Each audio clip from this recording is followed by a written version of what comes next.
Assalamualaikum warahmatullahi wabarakatuh. Bertemu lagi dengan saya Fatur Rahman, Wakil Ketua Fraksi PKS Kota Surabaya.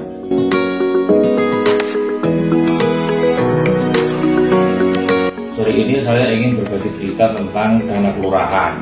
Jadi kalau di kabupaten ada istilah dana desa, di sebuah kota itu ada istilah dana kelurahan.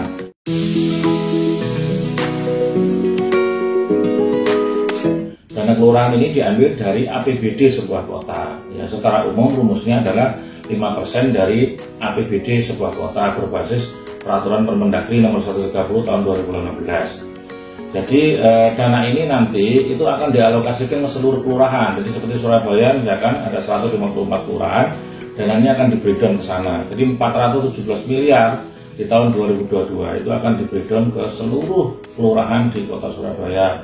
Jadi kira-kira per kelurahan itu akan mendapatkan sekitar 3-5 miliar. Jadi itulah kira-kira tentang dana kelurahan. Jadi ini ada pertanyaan misalkan, dana kelurahan itu untuk apa ya gitu. Nah kalau kita merujuk kepada Permendagri nomor 130 tahun 2012, sebenarnya dana kelurahan itu hanya untuk dua substansi ya. Yang pertama adalah pembangunan sarana prasarana, yang kedua adalah pemberdayaan masyarakat. Dan kita coba lihat yang pertama, pembangunan sarana prasarana itu seperti apa sih? Jadi kalau kita lihat misalkan di peraturan Permendagri itu, kalau kita misalkan ingin menggunakan dana kelurahan untuk pembangunan sarana prasarana, misalkan kita bisa buat seperti jaringan air minum, seperti dipakai untuk drainase atau selokan misalkan, atau kita bisa dipakai untuk misalkan di lingkungan pemukiman kita bisa membuat jalan seperti protokol kelurahan atau jalan pavinisasi dan sebagainya. Jadi seperti itu. Bisa juga untuk alat pemadam api misalkan atau pompa kebakaran ya. Ada juga kita bisa membuat misalkan semacam kakus lah untuk umum gitu ya, mandi cuci kakus untuk umum gitu. Bisa juga untuk pos pelayanan terpadu, bisa untuk sarana prasarana kesehatan, dan bahkan bisa dipakai untuk taman baca masyarakat atau bangunan PAUD gitu. Jadi intinya bahwa pembangunan sarana prasarana ini bisa luas sekali untuk dana kelurahan, dan ini mohon betul-betul dimanfaatkan oleh teman-teman kelurahan, dan nanti akan dibicarakan dengan seluruh RW yang ada di kelurahan itu bagaimana usulan ini bisa terserap dengan baik.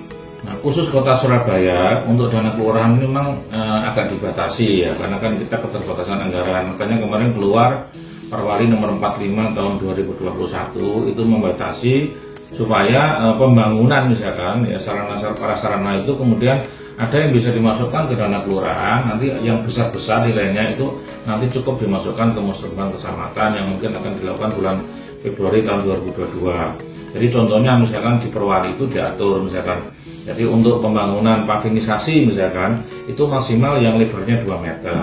Jadi itu, kalau lebarnya di atas 2 meter bagaimana? Itu nanti dilempar ke musrenbang kecamatan, artinya akan dilaksanakan oleh OPD atau dinas gitu. Tapi kalau yang di bawah 2 meter itu nanti akan dikelola tersendiri oleh dana kelurahan di tingkat kelurahan yang akan diawasi juga oleh Bapak Ibu Camat begitu. Nah terus yang kedua misalkan ada aturan juga di dalam salah satu pasal itu di Perwali itu adalah lebar saluran itu juga maksimal 40 cm gitu. Jadi kalau misalkan ternyata lebarnya di atas 40 cm berarti dia harus dilempar ke musrenbang kecamatan. Jadi intinya dana kelurahan ini memang untuk yang kecil-kecil, karena kalau di breakdown dari kelurahan misalkan 3-5 miliar, misalkan di situ ada 10 RW, maka tiap RW kan pasti hanya akan mendapatkan sekitar 300-500 juta. Jadi artinya bahwa bagaimana 300-500 juta itu betul-betul bisa optimal membantu warga, apakah bentuknya sarana prasarana atau bentuknya nanti dalam bentuk pemberdayaan masyarakat, itu bisa efektif gitu.